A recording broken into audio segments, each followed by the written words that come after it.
આજે माननीय मुख्यमंत्री श्री नरेन्द्रभाईની અધ્યક્ષતામાં રાજ્યના મંત્રીમંડળની મીટિંગ મળી હતી। એમાં એક ખૂબ અગત્યનો નિર્ણય કરવામાં આવ્યો છે કે જેનો લાભ ગુજરાતના વર્ગ 1ના લગભગ 8,000 કરતાં વધુ અધિકારીઓને મળશે। આ નિર્ણય પ્રમાણે રાજ્યમાં અત્યાર સુધીમાં આઈએએસના પ્રમોશન માટે જે રાજ્ય સરકારની જીએસ કેડર છે એના સિવાયના અધિકારીઓને આઈએએસમાં પસંદ કરવા માટે જે સિલેક્શન કોટા છે એ કોટામાં ફક્ત મર્યાદિત વિભાગોના અધિકારીઓ જ લાભ લઈ શકતા હતા।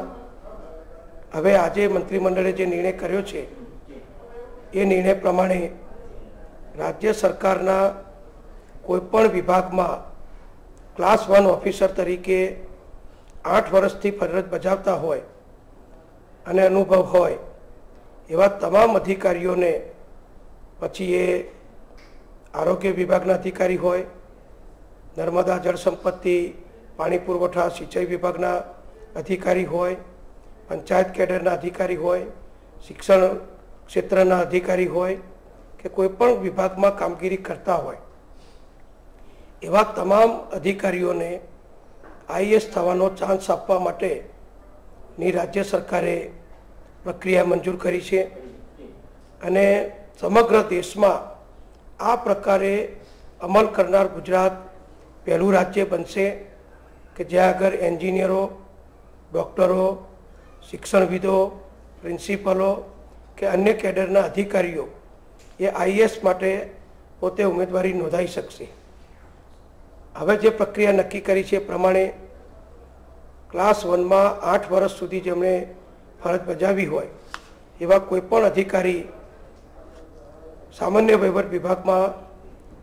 અરજી કરી અને પોતે ઉમેદવારી નોંધાવશે। આવેલ અરજીઓમાંથી એ અધિકારીઓના CR 50% માર્કિંગ કરવામાં આવશે અને 50% માર્કિંગ એ ઓબ્જેક્ટિવ પેપર લઈને કરવામાં આવશે અને આ ઓબ્જેક્ટિવ પેપરમાં પણ ગુજરાત રાજ્યની લગતી માહિતી, બંધારણને લગતી માહિતી, કાયદા કાનૂનોને વહીવટને લગતી માહિતીના પ્રશ્નો પૂછવામાં આવશે। આનું મેરિટ લિસ્ટ બનશે અને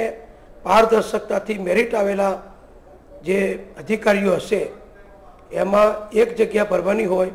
તો એકની સામે 5 એ પ્રમાણે પસંદ કરી અને ભારત સરકારમાં યુપીએસસીમાં આ લિસ્ટ મોકલવામાં આવશે અને ભારત સરકારમાં યુપીએસસીમાં આ અધિકારીઓમાંથી ઇન્ટરવ્યૂ કરી